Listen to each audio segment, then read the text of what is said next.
Hello, hello, hello, everyone. Happy Sunday. Welcome to the live stream. Hope everyone is doing fantastic.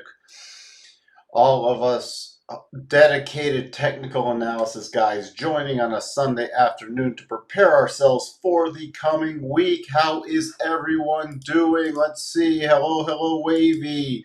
Happy Sunday to you. Let's see. The $1,000,000 question, will they keep selling off tech this week? I'm at least expecting a pause. Now, remember, pause can go sideways or a slight bounce, but I think selling will resume longer term. I'm only expecting some kind of pause or bounce. Hey, Jake the Snake, but we'll get into that, Wavy. We'll get into that. That's the point of being here on a Sunday afternoon. I've been watching the 50 MA on Nasdaq. Seems critical. Below could get ugly. It's pretty much the last line in the sand, and we will look at that. Remind me, hey, Christoph, happy Sunday. Hello. And thank you to everyone else who is here. And I know there's people here who do not put anything in the comments. So welcome, welcome, welcome, welcome, welcome. By the way, if you are new here, please do consider subscribing, ringing the bell, and hitting the like or dislike button. By the way, I'll mention this again, but real quick, Bob will be on the live stream on Tuesday afternoon. We're going to talk bonds. He's going to talk bonds. He'll share his spreadsheet, all the stuff he does. So we just did some testing this afternoon before this live stream, got all the little hitches worked out.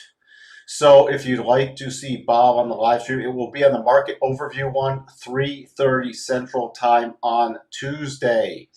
And hopefully this will be the first of many. So I hope everyone joins. I'll remind again at the end of this broadcast and tomorrow. So keep that in mind. That'll be an important one, and Wavy can't wait. And you'll just have to remember, Bob's got a huge ego, so you'll have to let him know how important it is for him to be on this. Finally got Bob on, can't wait. Well, you'll have to let him know how important he is to being on the live stream every so often. Maybe we can make it a weekly thing at least. All right, so that's the big announcements out of the way. So at least on Tuesday, you don't have to look at my ugly mug the whole time. You get to have true TV up. Somebody who's on TV constantly, gets us to be on here, who's polished, unlike me, who dressed up in my sweat jacket. Hold on, we got to go back. See, all dressed up, sweat jacket, shirt, a striped shirt. I'm all dressed up for the live stream. So, hey Dave, how are you doing? Thank you for being here. When I see Bob on TV, he reminds me of you. I would not tell Bob that. I would not tell Bob that. Engineers are not ugly. Thank you. And I am an engineer. I'm an electrical engineer. That was what I was trained at, but I went to the trading floors.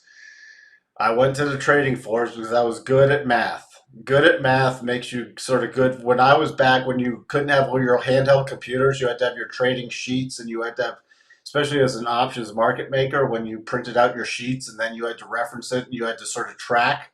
It's before all the fancy online devices. Everybody, then it shifted to online where everybody had their little handheld like computers so you could update stuff real time. Before that, we used to have trading sheets. So roughly you knew, well, if I'm expecting volatility increase and I'm this and that way, I can look up my sheets, or you could pretty much sort of roughly guess, but then you had your sheets you had to flip through real quick because, I think implied volatility should be going up, and we're trading $10 or 10 points higher than where we were. So here's the market I should be making. So it was fun times. Fun times. Happy Sunday, Kalani. How are you today? Quick in-hand calculations are definitely a plus in this biz. It used to be even more so because you didn't have all the. Now being off the floor, I don't calculate anything. I don't even know what I do anymore. I've gotten dumber the longer I've been in front of a computer. You couldn't get dumb when you were on the floor though. You had to be real quick on your feet, real quick to be able to do some back of envelope calculations, be able to chart stuff in your heads. Now we're so, I mean, because you didn't have a charting screen. Literally, you're standing in a pit. You're not looking at a chart. You're pretty much charting it in your head. All the charting you were doing was when you walked out of the pit. You did it before or after hours. And then you sort of, I would visually make a representation of what was going on. So I could get really good at visualizing charts, but it's not like being in front of a computer where, oh, let me see what this is doing. Let me switch time frames. You know, my switching time frames in your head is, oh boy. Hey, Raj, how are you? How are you? So let's just take a look. Let's take a look. Not much tomorrow for, I'm gonna start to try do more of this. Let me know if you like it. We'll just review some quick things just so we're all on the same page. So Tuesday we had a couple FOMC members speaking, which can move stuff because we're at that critical junction where, are they going to sort of hint more dovishly? Are they going to continue the hawkish tone? So don't ignore that. You got Powell's stuff at 10 a.m. on Tuesday. This should all be in Eastern time too. I don't think I've set it to Central time. Wednesday we have the CP consumer price and the core consumer price. So those are going to be very important because everything else is now gearing off of what the balance sheet wind down will be and the rate increases. So that's going to be important. We got Beige Book in the afternoon. PPI, Producer Price Index, on Thursday. Yeah, these are Eastern times. I'll have to log in and actually set up for Central time just for my own good. Core PPI, unemployment, retail sales on Friday, core and regular. So that's the big stuff for this week. So we got that out of the way. Uh, so let's see. Hey, Benjamin, thank you for being here. Let's see. Price action trumps all. Raj, doing great. Thank you for your time again. Well, you're very welcome. And I thank you, everybody, for spending some time with me on a Sunday afternoon. Kalani, thank you for the super chat. Again, if anybody else wants to support the channel, multiple ways. Super chats. Buy me a coffee, Patreon, and look what's coming. Hold on. This gave me a great segue. Look what's gonna become. Hold on, wait, not that one. Where is it? This one. In case anybody ever wants some path trading merch, I'm gonna do some shirts. We're just gonna have some. But if you want to have a cup of coffee with me, a literal cup of coffee, there's the front, there's the back. So I'm, in what little free time I have, I'm gonna put up some merch. So at least you can have something to show for it, and help the channel out slightly. And let me know. And if you think that's a dumb idea, then let me know that too. And I will not pursue it. But it's always fun to be able to maybe have a coffee mug or something. Hey. And again, there's no pressure to ever donate, ever do anything else. Just being here helps support the channel. But let's keep it growing. And maybe with a shirt, I'll do some shirts. And, and especially when it's nice weather out, people ask you, what do you mean follow the path to profits? And you can tell them about this channel. So maybe get more things. Our earnings coming up. We're starting into earnings season. And everything we can do, even if you just wear a shirt or if you still go into an office and you carry in your coffee mug and people ask, what's that? Hey, well, you should join us. We got this great community going. We're just going to keep building it and growing it and helping everybody. What was that? Can I get an advanced copy of your course for Kathy Wood? The way things are going, I don't think Kathy could afford it. No, she's made enough in management fees over the last couple years to afford any. I can't believe what I hate management fees for an actively managed fund. Come on, I could have done better. I could have bought less crap that's going to have a 30 to 40% return next year. Okay, if you believe that, then you're on the wrong channel. Earnings. Let's see. Nothing really on Monday. I mean, I know some people watch Tilray, and I'll keep a glance at it, just to see where it is. Nothing else going on. Tuesday, I'm going to check out Albertsons just because I want to see inflationary, how that hits some of their bottom lines. And if they discuss that with the impact of inflation, especially, in their releases.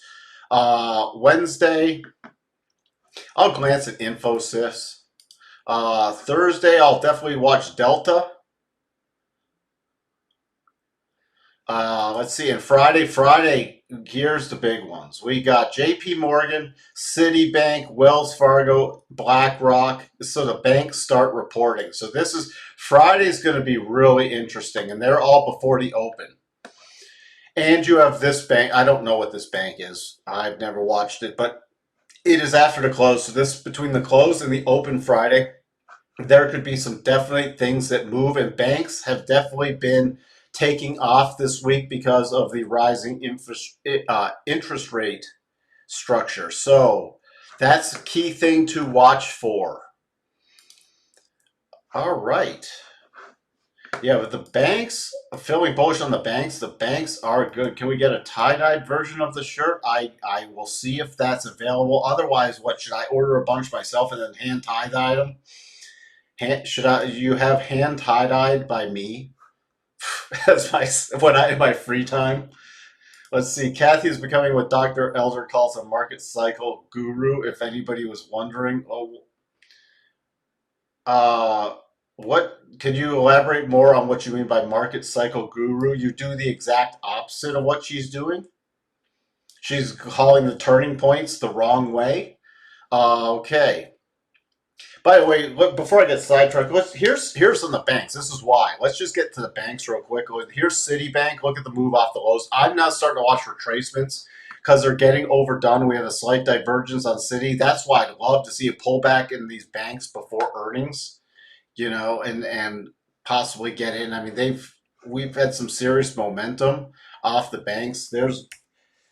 We'll get into the S&P and everything else. Here's JPM. Now, this is a sideways pause. Look at this. This is a pretty powerful thing. I'm still seeing if this 163.70 area holds, because so far this would be a sideways correction. Even with this pullback day, it's sideways correction because, look, it hasn't really filled the gap at all.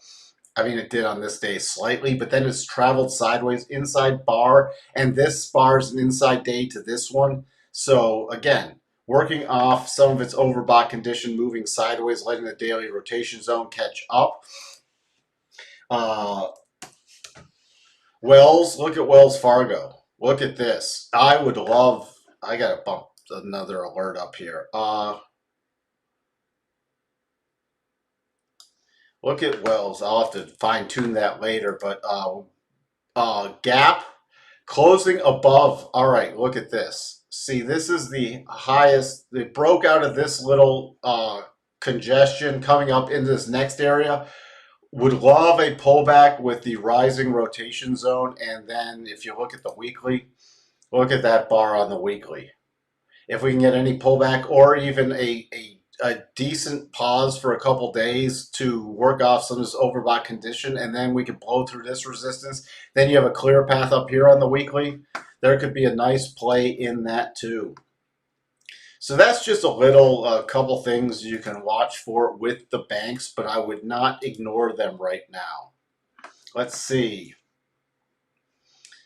Was thinking banks tank as higher rates reduce refinancing and spread. It's not going to, they're actually, when interest rates rise, banks generally do better.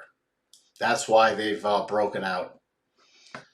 So let's see. They become popular and start getting coverage towards the end of their huge runs. That's when they fade in the background when the market shifts and proves their thesis wrong. In essence, okay, well that could be Kathy. And again, we're not sitting here to bash anybody or anything else, but I do not like the way she actually unwinds her winners and adds to losing positions in not so strong companies. I mean, they may have a tech story, but there was a time and place for that. Right now, it's sort of shifting as we've seen as a. No, I didn't say you were bashing her, Dave. I'm just saying sometimes I do pick on Kathy. It's because I just don't agree with the way she invests in running. She had a good run. Here's ARK. She had a good run, but it was because people were going crazy with non-profitable tech stuff. And look at this. But the last time, I mean, it hasn't been doing anything for. Here's last February. I mean, we're only a month away from this new February. Where did it open last year? Here's where it opened. Here, this January 4th, right around here. So right around this line. You see that with a black button right around in here. And look, I mean, it's been pretty much underwater besides a brief blip around July 4th. It's been underwater for a year.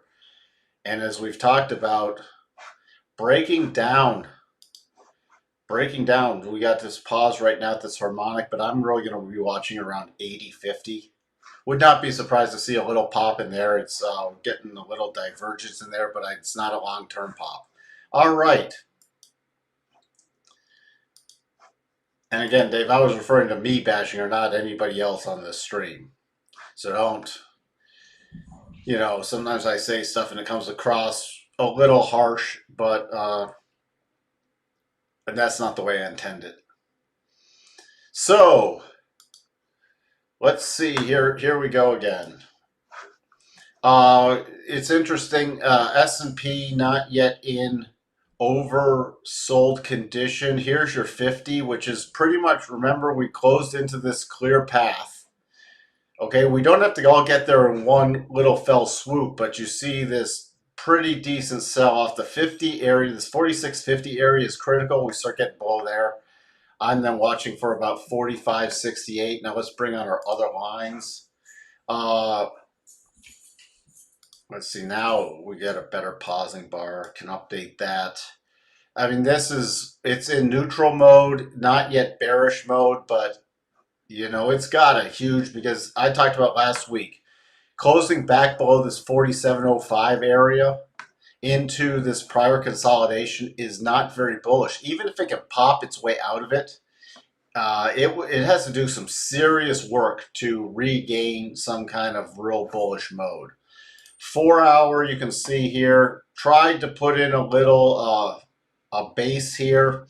Still working on it, but look at that 4 hour rotation zone. You want your first clue if like tomorrow we start closing into the 4 hour rotation zone, you get a close into it. Then maybe we can start watching for some higher price action. My line in the sand for tomorrow is right around this 4,700. I mean, you can't get more. We have a harmonic there. We have this little resistance shelf. We have the round number. So that's what's key. We're also sitting, here's the 50% retracement harmonic from this up move, and we're sitting, we've hit it once, twice. We pounced, but we bounced right there. Let's take a look at that 1 hour. You see, we went down below it, but then sharp reversal. This is a key line in the sand, by the way. If you do break below that, my next major areas is 46.34.50 to about 46.28. And we can fine tune that with some more intraday harmonics, but that would be the next area I'd watch for a bounce. If we get below 46.28 on a closing basis, then really start watching out, because that's below the 62.5. And with all the testing we've done, the 62.5 is a very key critical area. I forgot what that, boy, here we go. The only great trade to the long side on Friday, I'm just pointing this out, and this was really difficult to get in because of the momentum move, but you had this little double bottom, and everyone knows how I feel about doubles, but that was it. I just left it on the chart. That was it. Let's take a look again. Larger term time frame right against the 50. We start breaking below there. We already went through these key levels. If we get through that 46.15, but then the major would then come in around 4,600. I have a line there, and we have the rising trend line, and that goes back. It was a little closer redraw because it used to be here, but this spiked down. But that's the way we redraw. But this is giving us an area to watch. So 4,600, you break 4,600, then I'm watching definitely for a retest of about 4,500. And then that would be the absolute critical juncture. Now, back to 1 hour is not really going to give us anything. Again, above 4,700, watch the top of the 4 hour rotation zone. We get above there, I'm targeting 47.23. And then minor targets, this is a great place to use your reverse harmonics, which are always at 12 and 25. And look at that. We have 47.23. We got a harmonic right there. And then you have about 47.31 and 47.36. Major on any rally, and this isn't just for tomorrow, is about 47.58, 47.60. So if it does rally a bit this week, that's a major support becoming resistance area. And that's all the way up here. I would have some serious work to do to get back up there because I'm expecting some major resistance back above 47.05 again. Also, people who bought this breakout who didn't take anything off up here in this little mini double top are now trapped. So any rally into that area, you can have some people looking to unwind. I just want to get out of my trade because this thing looks like it's going lower. So that was your S&P. Before we get on to the Nasdaq, happy Sunday, Lauren. Thank you for being here. So again, thank you so much for spending some time on Sunday with me. You guys are all, this is some dedicated people, you know, who really want to work on a Sunday to get prepared for the next week. Nasdaq is looking like Nas crap. Now this, again, I would not be surprised to see a bounce, but look at this. Lowest close since October, the end of October. We're actually closing below this prior support. Now we haven't closed below the lows, but we're closing into below these prior candles, which is breaking down. Hitting oversold condition, that doesn't mean it can't go lower. Doesn't mean it can't go lower at all, but it's definitely getting to a major oversold area, and we're going to have to see if this can't get any bounce off of this between Monday and Tuesday, especially if the Fed says anything dovish to try to just give the hint to the market to prop it up. Then watch out below because we're below this prior major support area. You see here, back from September. We dip below it, but had a rocket move above it. Now we're back below it again. So every time you hit a key level, remember it weakens it. And again, this is a triple bottom pattern, which doesn't mean it has to go tomorrow, but it does mean it slightly favors the continuation lower. I would not be surprised to see a bounce and then a rollover, especially even a bigger bounce. And this is, you asked about tech stocks, Wavy, were they going to bounce? I could see, you know, even this could be people have to say this term, I hate the term, but the bull trap, where it sucks people in. People think the support held, it sucks people in, and then we get the rollover and we get serious momentum back through here. And especially down below about 15,300, you have a clear path move down. So you start breaking below, especially on a closing basis, 15,300, not good. Not good at all for the Nasdaq. All right. It's in tenderizing territory. That's a good way to put it. Every time you hit it, it's like tenderizing meat or something. Every time you hit it, it gets a little more tender. And, you know, there's that support weakens. It's, you know, it's like jumping on a 2x4 against two sawhorses. And, the first couple times it creaks, it cracks, but if you keep doing it, it's going to snap. So, I can't get bullish on this really until it's about this 15,825 area. There is nothing bullish yet. I mean, unless we get a nice, really bottoming pattern or some momentum bars.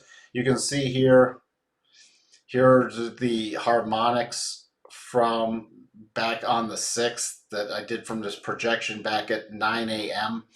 Just to give me an idea, we had a cluster here at this 15,560, then I had 15,524, just a slight little dip below. You can see there, then we reversed. But this is just ugly. You also see this prior support becoming resistance. I'm going to bump this down a little. Let me fine tune it with the 4 hour. Now we're going to have to fine tune it with the 1 hour. We're going to just actually pretty much on that 87.5% harmonic right there. So NASCAR all out. There have been 10 stocks that have made 100% intraday moves so far in 2022. Interesting stat. Did not know that. NASCAR all out. Welcome, welcome, welcome. I don't recall seeing you in here today, in here before. So welcome to the channel. By the way, if you want to type some of those in, we can always look at them. I'm sitting on my hands, but that's only because I've been diagnosed with butt hands. Well, sometimes sitting on your hands is a good thing. I got to update some of these levels. I mean, there's a time to sit on your hands, and then there's a time to trade. And right now, there's more. If you're bullish only, it's sitting on your hands waiting for good setups.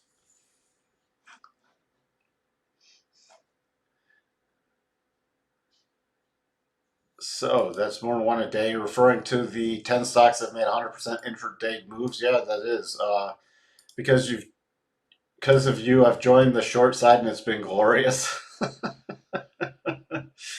All right, let's get back to Nasdaq. You guys are great. Thank you.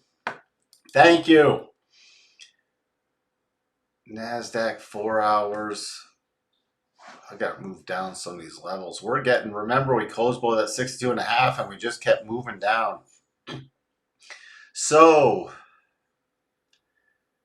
about 15,681 is my first little area of resistance. I'll be watching that because this is going to drop overnight once we open for the Asian session. So I'm going to really be keying off that area. We get above there, then I'm the only next major area. I'm not really going to focus on the 75% harmonic because we have a shelf right above it. But we're at about 15,825. We get up off that. I'll watch how we rack to the top of the 4-hour rotation zone. Then I will not ignore the 15,933 area because that is the 62.5% harmonic on a retest. And then above that is 16,000. So that's all the key levels to the upside. To the downside, if we start off weak, we have critical support about 15,493 to about 15,510. We break below that. Now we have a cluster at 15,461 to 15,463. Below that is 15,413. Then the next major cluster area is not down to 15,335. And here you can see here's that shelf. So we got to jump back out to the daily. So really, if we start getting below here, we have the trend line coming in. Ooh, wow. Really on a spike down area, I would be watching this 15,332, 335 area. But then on a closing basis, I'd really watch for that trend line. That trend line is major for the Nasdaq, even more so than the S&P. And you can see all the touch points on that trend line. So that is going to be a critical juncture, not just for tomorrow, but for as long as we're hanging out down in this area. That is a critical juncture on that trend line. And you can see the daily rotation zones up at this 16,000 area. So even a rally up to here, I will start watching for a roll over again. Let's switch to the Dow. The Dow, here we go. Holding the daily rotation zone just above the harmonic projection right here. Dow's acting the best. Dow is still above this key support area. We have a harmonic right there below at 35,885 to about 35,920 is key support. You break below there, my next target's the 50 Exponential. And I talked about this on Friday, why we use Exponential versus Simple, because Exponential tested out a lot better. Not just a little better, a lot better for key support. 35,682, that'll keep rising. You might probably start watching about 35,700 just in front of it. So, bullish line in the sand, I'm coming down to here. The Dow's been acting strong, the strongest. So if we get above about 36,250 area, 256 area, we got a little play up in here that we can watch for. Especially we get up here, you got the flat 200, you have a resistance shelf, you have a little resistance shelf right at that flat 200. So you can watch both sides of that. This is an area, we have a sort of a resistance zone. So above, if we get into my bullish line of sand, my major resistance zone is about 36,355 to 36,384. Above there, then you go into a clear path move. So if the Dow can get above this about 36, we'll call it 36,385 area. You see this clear path, which is sort of a silly statement. I think any of the longer term people here do see the clear path. Then we could easily make a run to about 36,575. I'm updating these now because we got a nice pausing bar there. And you also see with the overnight price action, this should start getting the 4-hour rotation zone out of the way. So if we get above there, then we start getting into this. Do not ignore this 36,355 to 36,385. Then that will be beyond if we do get into that move. So the Dow is actually, from a futures perspective, the one I'd be looking to flip to first for potential upside trades should it get through this key resistance area. Let's see. Wavy better be sitting on hands and taking less ideal setups with high risk. Completely agree. Remember, a missed trade or a past trade is a break-even trade. Didn't cost you anything. And you know what? A break-even trade, especially when the markets are very challenging, is sometimes the best trade. We know you had a tough week last week. Yet Dave's reiterating, and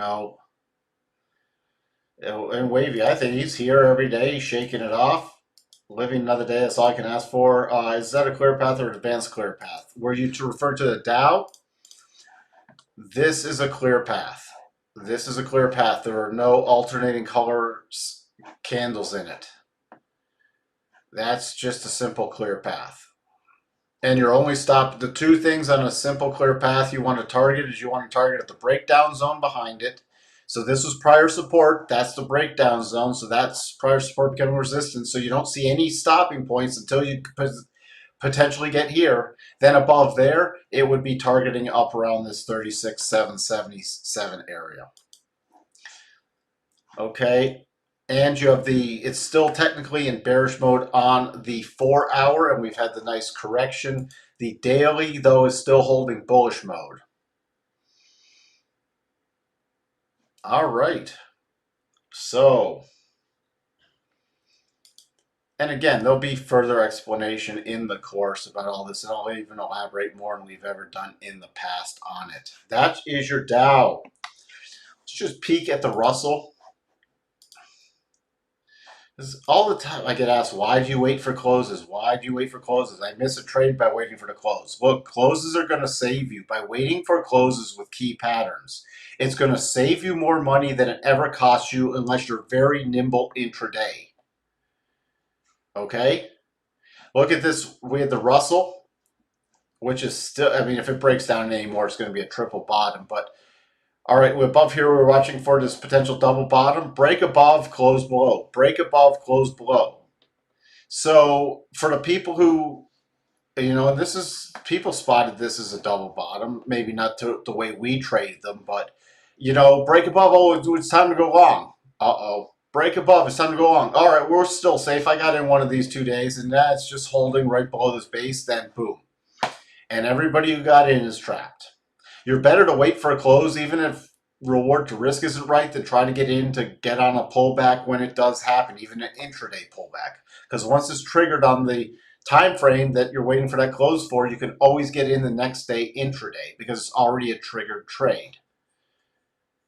So that's why we wait for the close. That was just a really good example. Russell, even if it rotates up, I'm just pulling this off at this point. Even if it rotates back up, we have major resistance right at this 12.5% harmonic, about 22.75 area. What else do we want to look at? Let's just peek at crude. Crude's finally getting the pause that I've been watching for. I'd really like to see the pullback to about this 77.50 area and see if we can get a rotation back up. Still bullish on crude longer term, but it's got a little overdone. Gold coming back down and said we're watching this sloppy double, reversing off that first target area. There's nothing going on with gold yet for me until we can. I'm going to bump this level up a bit until we can get above about 1813. And again, it's still short-term trading in gold. Gold just keeps getting dumped on. Gold keeps getting dumped on. I'm still watching for potential, especially if the markets rally and sort of shrug off some of the Fed stuff for a few days or a couple days. I'm watching for gold to head lower, and I'm really focused on the 1765. Now, if the market tanks a little, then gold could rally. If the market tanks a lot, then gold will probably sell off too. Why? Because when we have the first huge downdraft in the market, when you start getting people liquidating positions, people start liquidating longer term stuff also. And if anybody was in gold for a long time, they can probably unwind it even for a slight profit. So you might see a dump in that. Silver, that's the one I'm really watching to get bullish on, but nothing yet. Look at this holding the 62.5% retracement right here on a closing basis. You get a close below that, I'm going to be watching back to as 2150. Let's go through treasuries because I'm expecting also a bounce, which would be a decline in yields. Who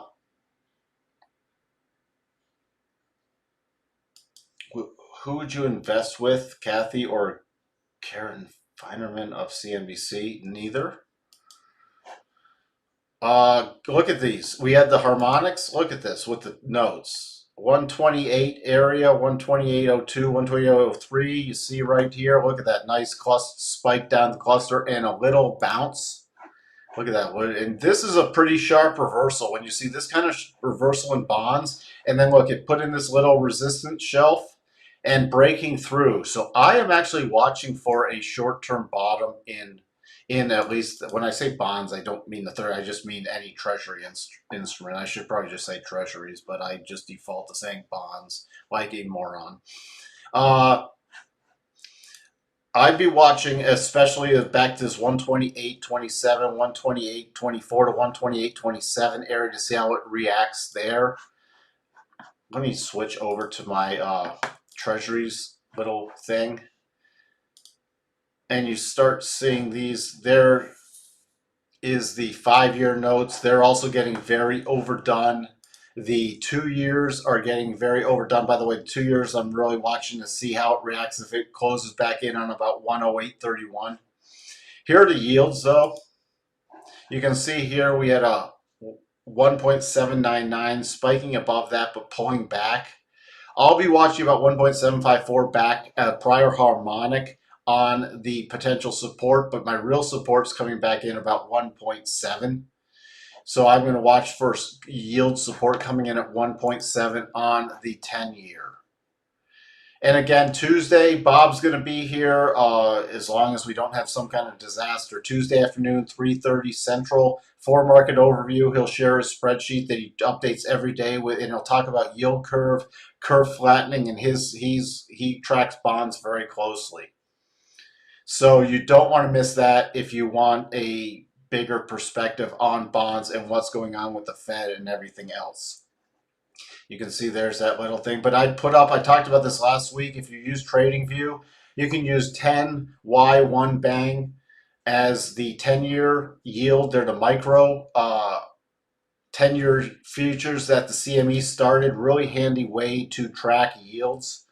Here's 5YY 1 bang is the 5-year, 2YY 1 bang is the 2-year. You can see that's already looks like it's putting in a short-term top, and 30YY is the 30-year. Also, you can see here, you can even do chart patterns on the yields. You have a little mini double top on the 30-year, which you don't have the double bottom, but you can watch this with the yields on the 30-year yields. If it breaks below that, you can start watching for at least a pullback, and we should get a market rally off of that.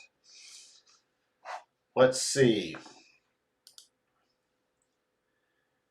The visor only. That's a good idea, Danny. You should make hats like the old accountants wore. Should I get a old visor hat like with with the path trading logo? That would be sort of cool. That's a good idea, Danny. Thank you for that. DOCN topped last 3 earnings. I'm looking for bottom now. Seems like the rest. DOCN. Let me take a look at the longer term chart first. Oh boy. You got a potential double, at least on a weekly basis, but that's got some serious work to do. My concern is if you look at this on the weekly, you're below the weekly rotation zone now, which is now becoming resistance. You actually close and you have a clear path move right here. So you break down again, I'd watch it. Now, if this double triggers, I don't have any aggressive buy signal yet, but the double triggers all the way back up at this 85.65. If you do get a rally, I'd really pay attention to about the 79.50 area of daily rotation zone and this prior little support ledge becoming resistance, because it could easily rally up there and then roll over again, especially if it doesn't close above the rotation zone. So that might be just a real small bounce. Nothing I'd be super aggressive on. Nothing I'd be super aggressive on unless you start getting above the daily rotation zone, and then the only play is that potential double. Let's see. The problem with this double, and here's another problem. You see this big hitch in it, it lowers the probabilities. Now, the nice thing is your reduce the stop is before that big hitch, but that definitely lowers the probabilities on that double. It's still part of this bigger move down, but this is a very big hitch in there. I'll get to, I see everybody's stuff that you're typing in. I will get to it. Hold on. Kalani wants shop and MSTSHOP. Oops. SHOP shop. Oh, all right. Back down at the harmonic. There's a fair amount of support down here. So if this does not hold, there you have a. All right. Here we go.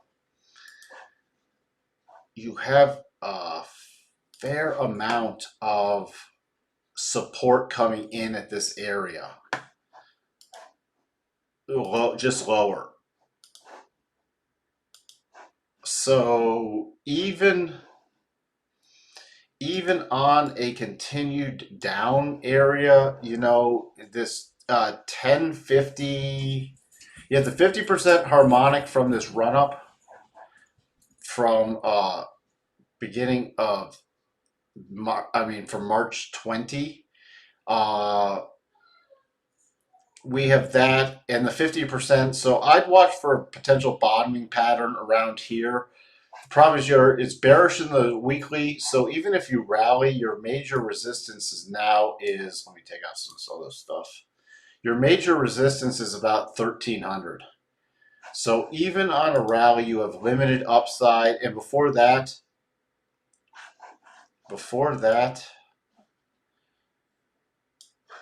you're even 1281. And before that, you have the daily rotation zone. And I don't have a bottoming pattern yet. Now, there's nothing there.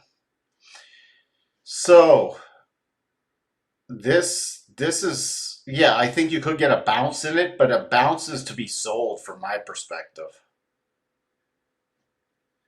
You have just you have resistance right here back at the 37.5 in this prior harmonic. That's why I'm not moving that harmonic yet.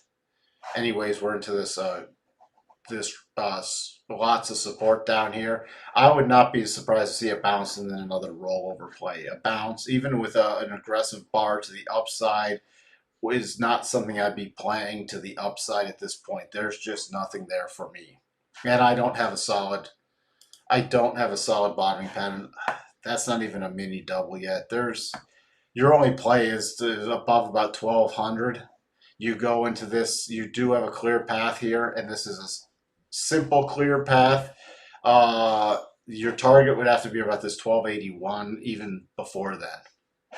That's about it, but I'd look for something better to trade. And, unless you're trying to trade around a core position and you already have a core position you're working around. MicroStrategy. I need to update this to a major point there. You're at a major line in the sand right here.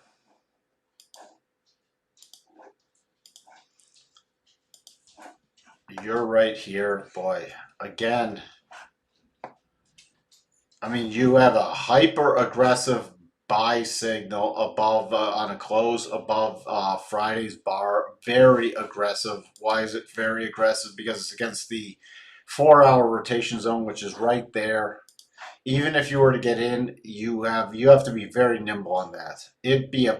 It's not something I'd be touching, but because you're going to come up to this prior support becoming resistance, and you see running up to the rotation zone, rotating down. And this is only the second major rotation down, so you could easily pop in here and get another key rotation down before it gets to even close to exhaustion. Remember, I start watching for 3 to 5 rotations up or down if stuff is strongly trending. So your next support, though, see, you have this little area below there. You have the remnants of a clear path, and then you have the harmonic 438.17. There's just nothing I could do with this. It's not good.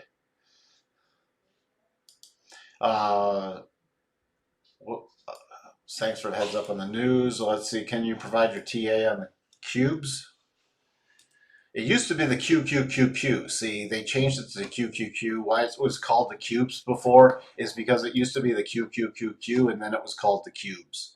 Again, it's the same thing, which is essentially the ETF for the Nasdaq. So you can see here, triple bottom. Again, would not be surprised to see a bounce, but you break below here. Here's your levels. So if you're just trading the Qs, it's about 379.50. You break below that, I'd be watching about 374. You break below that, there's not much here. You have about 364, and then you have a gap. And 364 I'd really watch with the rising 200. Now on any rally, you have a super aggressive buy above Friday's high. And here's the problem. You slam straight into the 50, the 8, and the 21. You have hooking over rotation zone and the 50 overhead. So there's not much upside. So if you're trying to get a bounce, the trouble is you have to be really, really nimble. This is not something you just buy and walk away from. I mean, this is something that almost has to be managed intraday. Because there's just, again, you see a bounce into here, and I think it'll trap a lot of people and roll over again. Before I even get moderately bullish, we'd have to get back above this 400 area. And people wonder, well, if you're going to be bullish up here, why are you waiting so long? Well, because we could easily bounce and roll over. I need the market to prove itself before I get into a longer term bullish position. I'm not trying to call every low or high. Again, I think we'll see a bounce, but a bounce doesn't mean a position you need to take. A bounce doesn't mean you're not trying to catch every market swing. That's a fool's game, by the way. Trying to catch every market swing is a fool's game. Unless you're a hyperactive swing and or day trader, but then you still aren't going to catch every swing. You want to catch the high probability swings. And you want to make sure your reward to risk is right. I mean, the only nice thing about this is if you do get an intraday bounce, so we start getting momentum in the Nasdaq.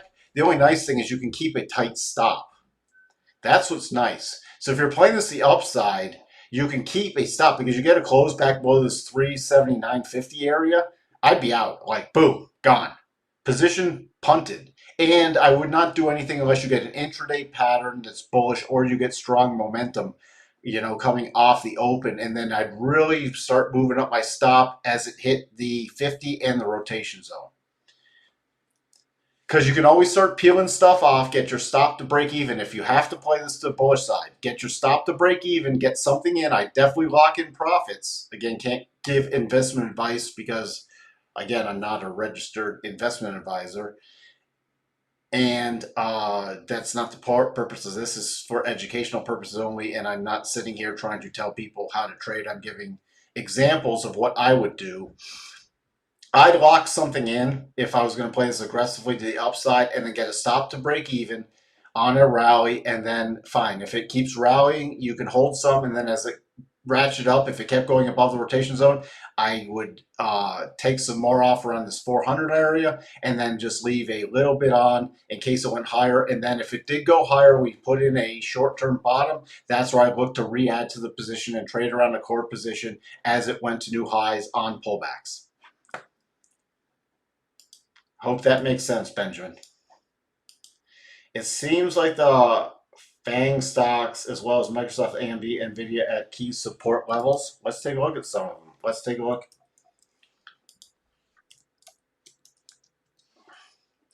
Well, Microsoft broke key support. And now that key support is becoming resistance, and it closed below the daily rotation zone. So again, I would not be surprised to see a bounce in Microsoft, but here's your prior support area. I can fine tune that a little. Fine tuning it so you have this low and you have these candle bodies and you have that little spike through low, you have the declining. But even up in here, it's still, you have that level. Let me take off some of these other levels. You have that level, and then you have, so Microsoft broke key support. And now you have these two major resistance areas. So that's Microsoft. That's not great. Let's see. Facebook, the prior support trend line is now resistance and this 335.85. It's still holding. I'm going to bump down this level just a bit.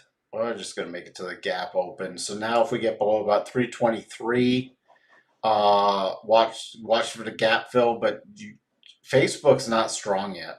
There's just in a choppy, big consolidation pattern, but it's starting to get sold on rallies. It'd have to show me. So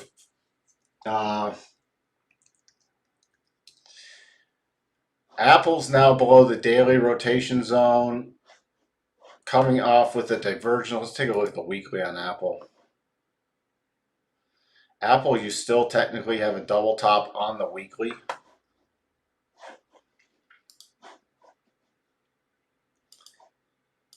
Which would be interesting.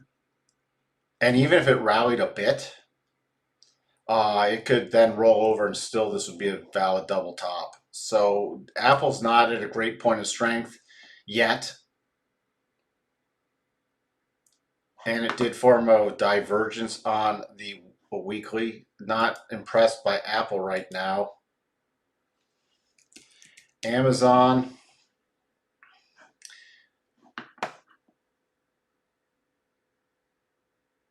Amazon, we start breaking below about this. We have two bottoms about this 32.38. Let me just get the next major targets down here. Let me clear up this chart a bit. I'm going to flip this around.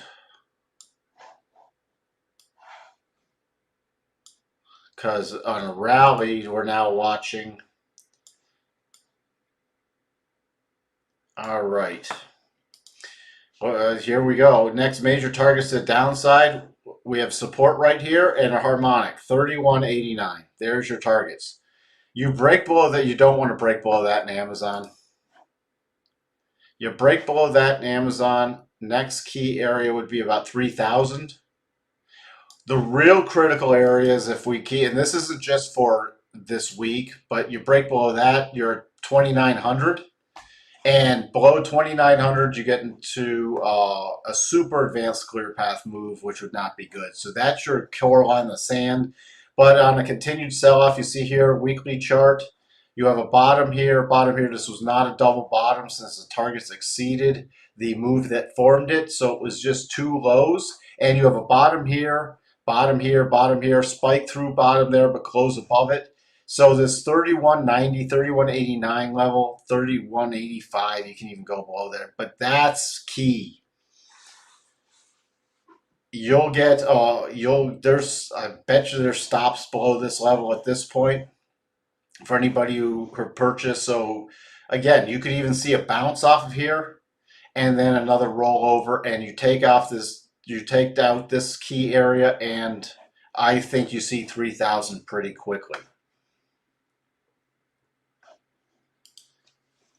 AMD,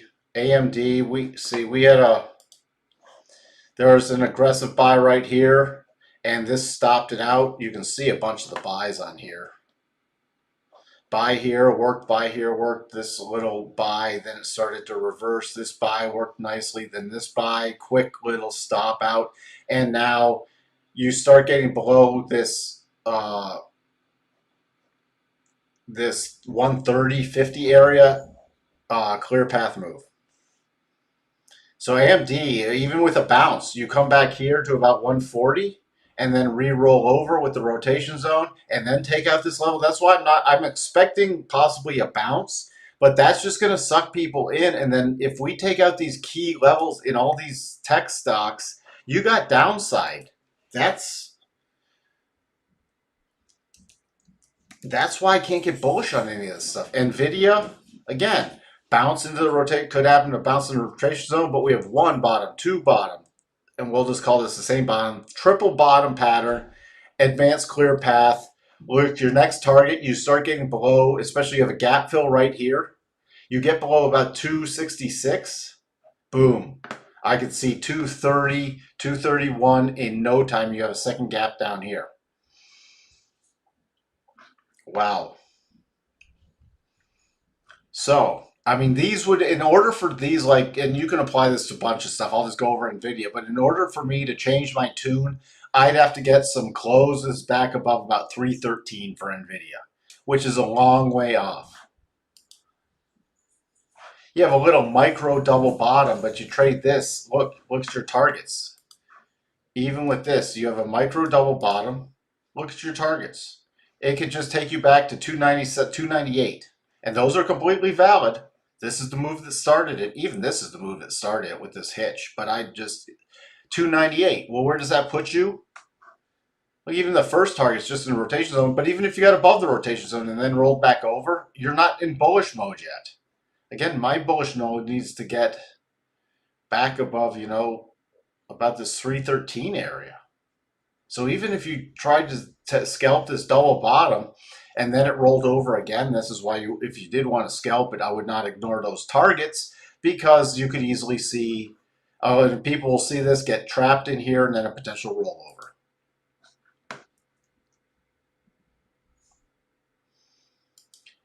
Andre, hey Mike, do you have a live trading forum which you cover Tesla tomorrow?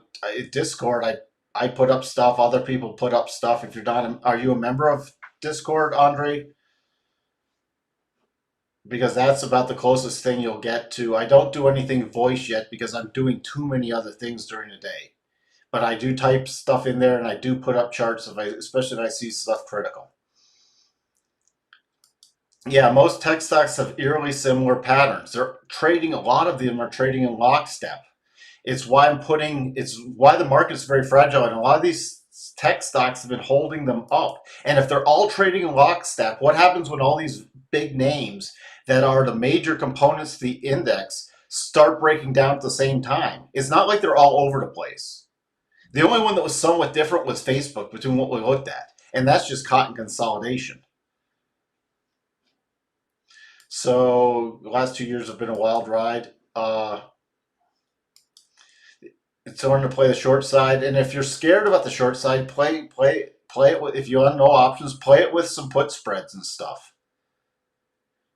Play it with some put spreads, or you could do call bear spreads.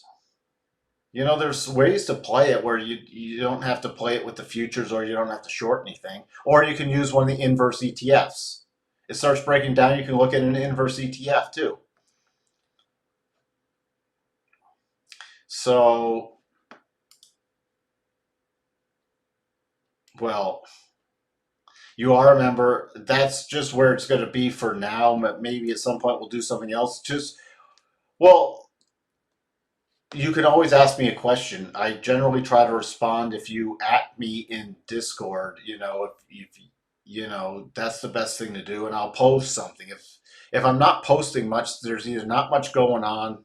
I could be tied up with other stuff, but or there's just nothing to be updated. Come on, you guys, join the Discord. Best $10 ever. Yep. All right, it's going. We're going on a while, boy. SARK. Is that what you wanted, Lauren? Sark. Sark's sort of interesting. Oh, that's the short. Yeah, that's the short arc. What? Again, that's already come back. I forgot. Sark. Should be called Snark. Uh, if you get a bounce in your key support is back at 39.50. Even anywhere, because this isn't direct. Well, let's take a look at ARK again.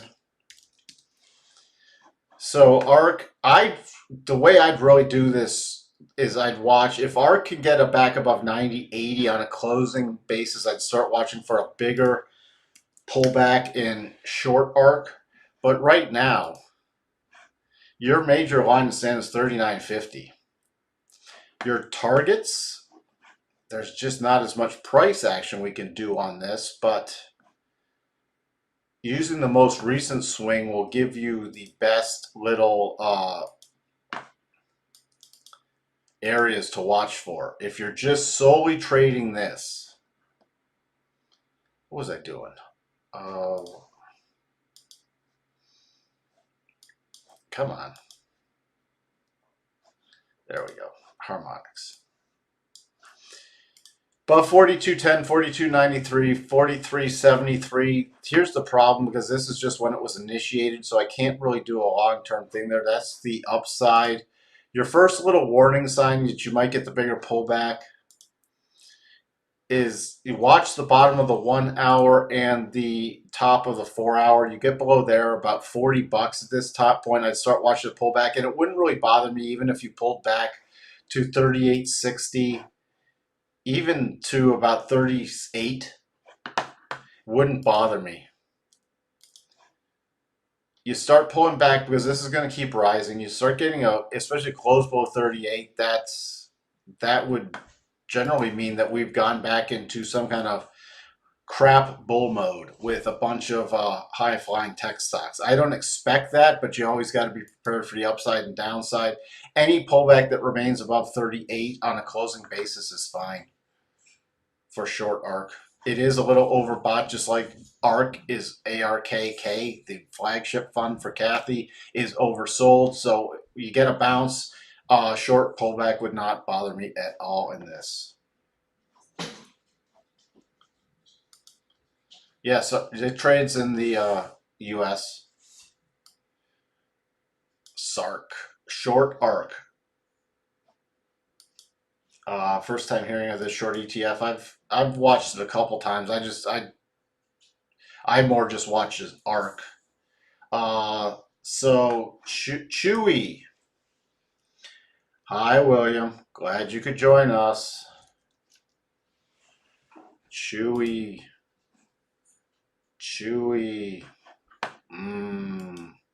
Dog food.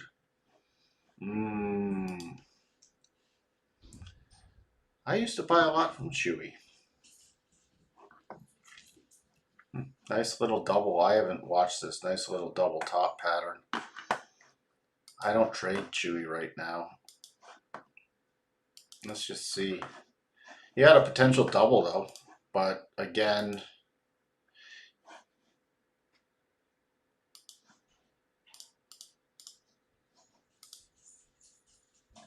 it's interesting. You all, by the way, hyper aggressive buy on a close above Friday's high.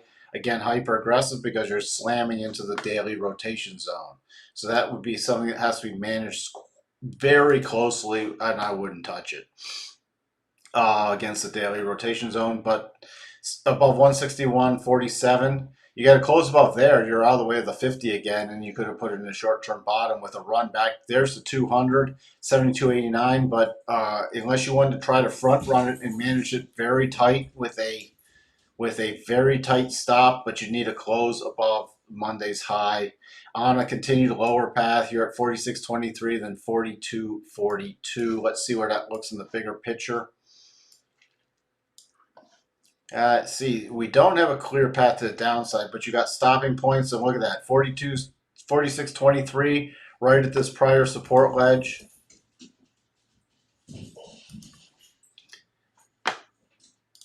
And then you have another support ledge right there for about 39.67. So there could be some support areas in here for Chewy, but your only play I see besides that super aggressive daily play is to the downside right now because it's got a long way off to doing that potential double bottom. So that's Chewy.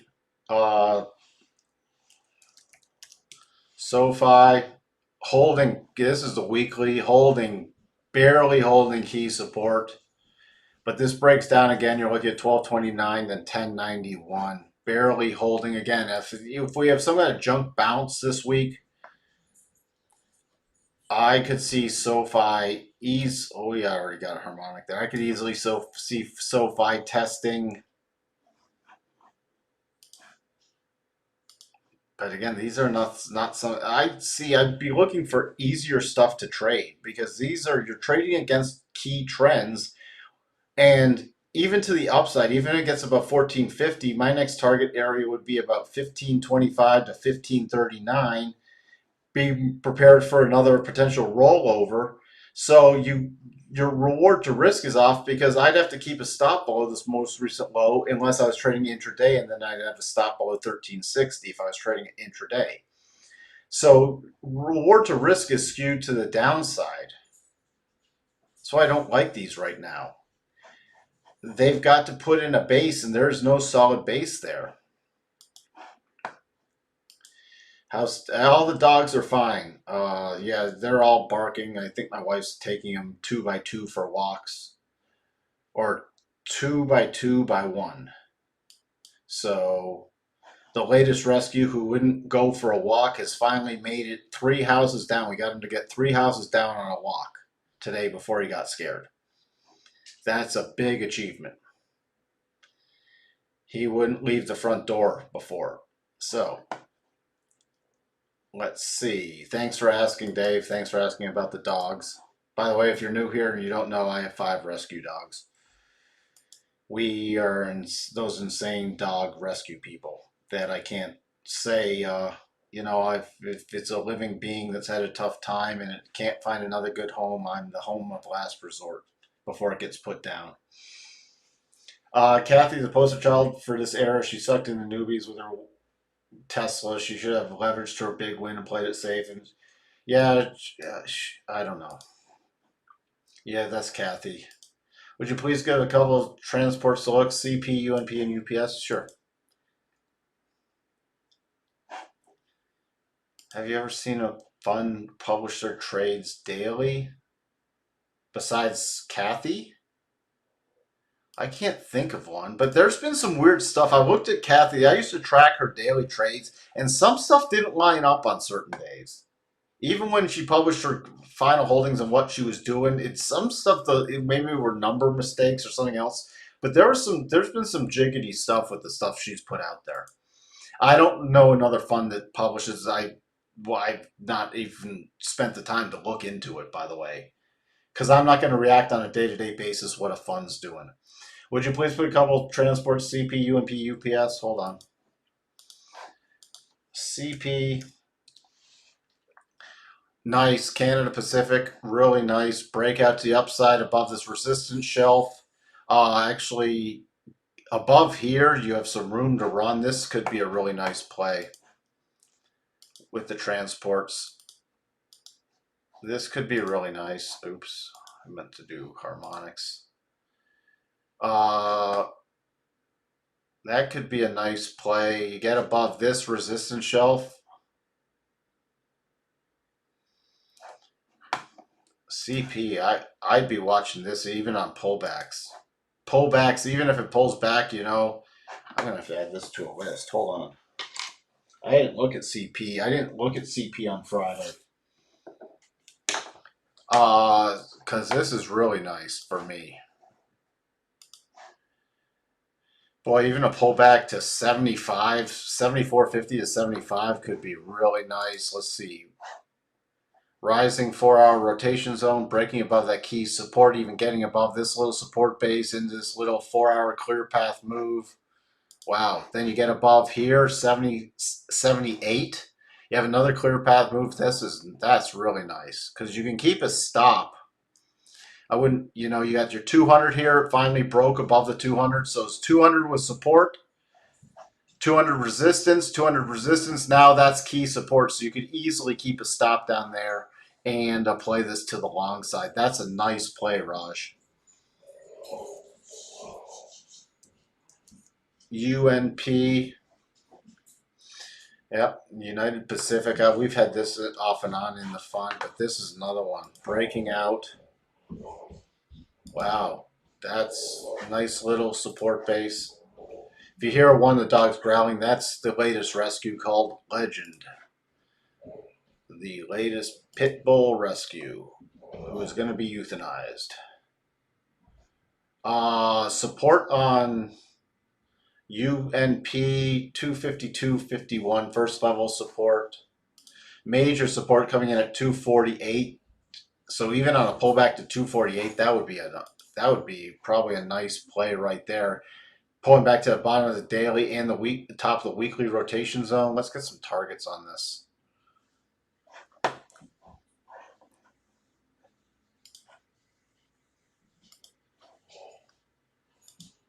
Ooh, hit the first harmonic 256.68. So next target to the upside 263.46. This is nice though. This is a nice pattern. Strong pattern still.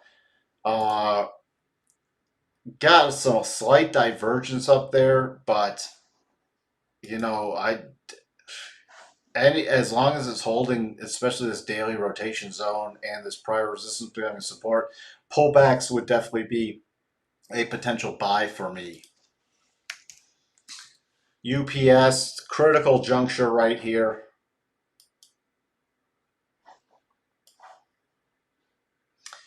Breaking above there. Let's get some upside targets for UPS. Boy, this could be interesting, especially on momentum through this $200 mark. That could be 225.63, 231.02, even on a pullback to about the 12.5% harmonic right here with the rising daily rotation zone. 212, you know, even a pullback to 212 area is a buy if it could get back that far. It's just slowly stair-stepping higher. And you have your prior resistance becoming support already tested once. A real aggressive pullback would be about the 217 with your 4-hour rotation zone coming up to that area. That would be a super aggressive buy. And if you can play this and, you know, with a stop below 212, you can get in anywhere here and play it with a stop below 212. Break above 220. Again, 225.63, 231.02.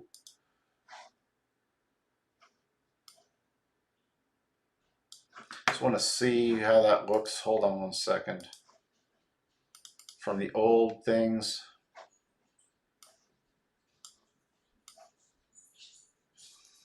That's not going to give me anything clearer than this. So those are the targets I would use.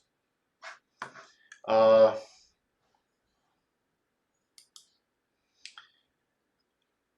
have no idea. Did I look at Tilray?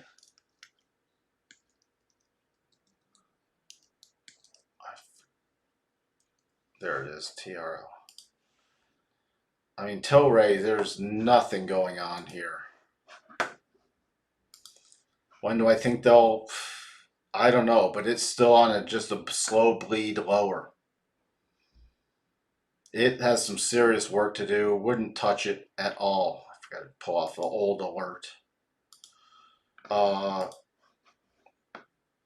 There's nothing going on here. This would just be trying to pick a bottom, but everything else would just be a bounce into the daily rotation zone. So I just need to watch a bottoming formation, especially if it gets down around the $5 mark. Even with a bounce, I'd still watch for potentially lower prices, especially if we got a market sell-off, and then watch for something down around the $5 mark.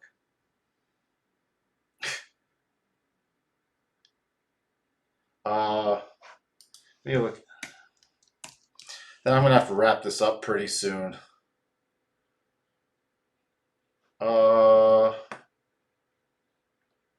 DO StockUsign. Incredibly bearish.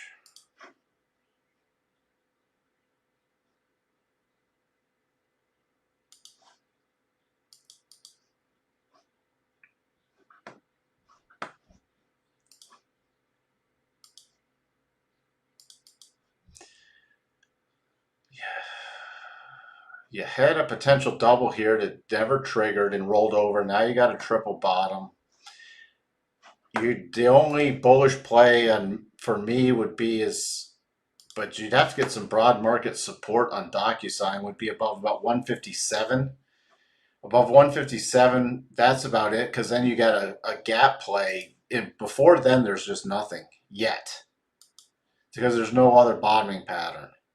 This is just rolling over. So even on a rally, see the last little rally, formed this double, could not trigger it, stalled out in the rotation zone, rotating back over. And you get below this little shelf here, be watching really 123.45, which is right in here, and then about 108.60. This could keep going lower. And take a look at the weekly. Yeah, this could easily keep going lower. Look at this. No stopping points. Look at that harmonic, 85.70, and that's the last little area of the prior resistance becoming support. So not just tomorrow, if this starts breaking down again and the Nasdaq starts breaking down, I could easily see a return to 85 longer term. On any bounce, there's nothing to do for me until it gets above 157.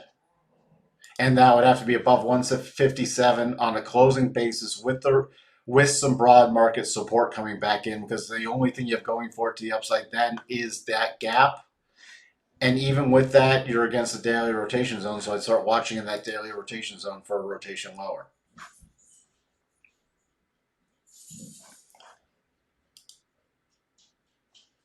You're welcome, Sonic Q. Let's see. Thank you, Wavy. Hope everyone has a great week too. Bullish or bearish over. I would not be surprised to see a little bullish pop, then a rollover. Overall, and it's not just this week, overall, I'm still longer term bearish. Short term, we're a little oversold. And if we get any bounce, then I'm very short term, potentially bullish to sideways with a potential rollover.